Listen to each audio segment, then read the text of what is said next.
Good day everyone. 여러분의 번역을 진단하고 처방하는 닥터 트랜슬레이트입니다. 저번에 첫 번째 시간에 말씀드렸다시피 이제 영어 같은 경우에는 우리 한국어에서 어미로 구사하는 다양한 뉘앙스라든지 이런 부분들을 조동사를 통해서 많이 이제 표현을 구사하는 경우가 있습니다.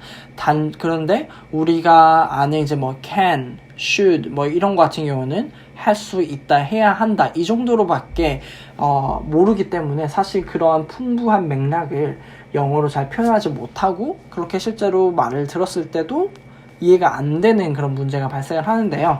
이제 번역을 할 때에도 그러한 문맥이라든지 아니면 그런 신텍스를 잘 살려서 번역을 해줘야 되는데 단순히 그냥 사전에 있는 대로 할 수 있다, 뭐 해야 한다 이런 식으로 번역하면은 문맥에도 맞지 않고 그래서 이해가 잘 되지 않는 번역이 발생하게 됩니다.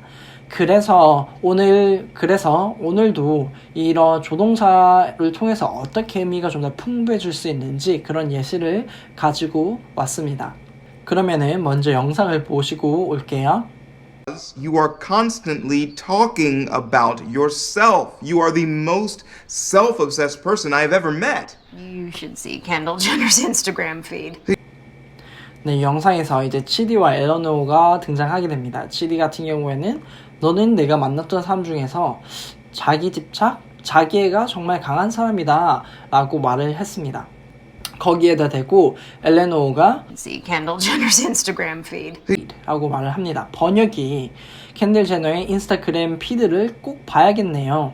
여기서 이제 should를 썼기 때문에 you should see her feed 라는 식으로 이제 말을 했는데 여기에서 과연 이 should가 정말 당신이 뭘 해야 한다라는 뜻일까요? 물론 표면적으로는 봐야겠네요 이런 식의 의미가 됩니다.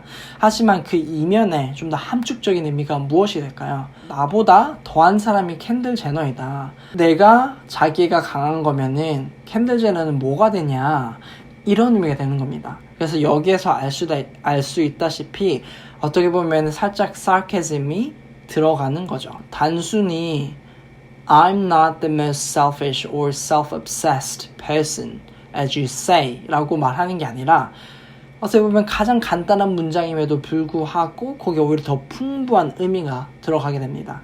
바로 should라는 표현을 통해서 들어가게 되는 건데요.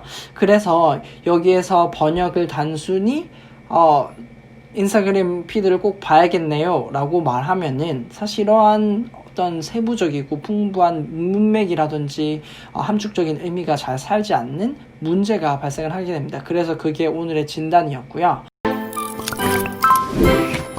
그럼 바로 처방으로 들어가서 이 표현을 그럼 어떻게 할 수 있냐 한국어로 생각을 해봤었을 때 가장 자연스러운 표현이 무엇인지 한번 생각을 해보시면 좋을 것 같습니다.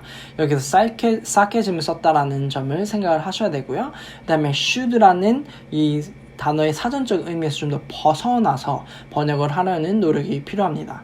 그래서 여기에서 당신 내가 만난 사람 중에 자기애가 가장 강한 사람이야 라고 말을 했었을 때 내가 자기애가 강하다고 캔들 제너 인스타그램 피드나 보고 그런 말을 하세요.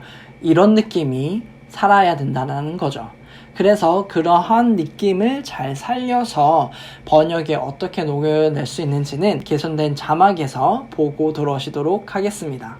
You are constantly talking about yourself. You are the most self-obsessed person I've ever met. You should see Kendall Jenner's Instagram feed. 캔들 제너 인스타그램 피드를 보고 그런 말을 하세요 라는 식으로 한국어에서도 sarcasm을 살리면서 should의 풍부한 의미를 같이 살릴 수 있는 번역이었습니다.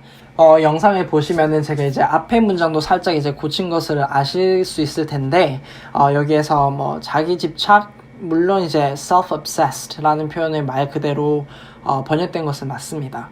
그리고 틀렸다 하기는 어렵지만 보통 이제 영어에서 you're self-obsessed 라고 하면은 자기애가 강하다 라는 식의 의미가 됩니다. 너무 자기 나나 미미미미 약간 이런 느낌이 있다라는 거죠. 그래서 한국어로는 이제 가장 가까운 표현이 자기애가 강하다 라는 식으로 번역을 할 수 있을 것 같아서 저는 그렇게 번역을 했고요. 그리고 약간 어미도 집착이 가장 강한 사람이죠 라고 말하면은 이 상대한테 말하는 것보다는 약간 제 3자에 대해서 얘기하는 느낌이 든다라고 해야 되나요? 예를 들어서 그녀는 제가 아는 사람 중에 가장 자기애가 강한 사람이죠 라고 말하는 거는 오케이. 근데 당신은 내가 만난 사람 중에서 가장 자기애가 강한 사람이죠 라고 하면은 뭔가 어색합니다. 이 어미 뭐뭐이죠 라고 하는 어미를 그 상대한테 바로 앞에 있는 사람한테 말할 때 잘 쓰지 않기 때문이라고 저는 생각을 해서, 그래서 제가 번역을 바꿨던 것처럼 이해요 라고 이제 수정을 했는데요.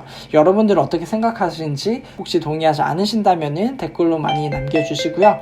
그리고 여러분께서 이 시리즈가 좋으시면은 댓글로 많이 남겨주시면은 앞으로 더 많은 영상을 만들도록 하겠습니다. 네, 구독과 좋아요 잊지 말고 해주시고요. 다음 이 시간에 뵙도록 하겠습니다. 바이바이.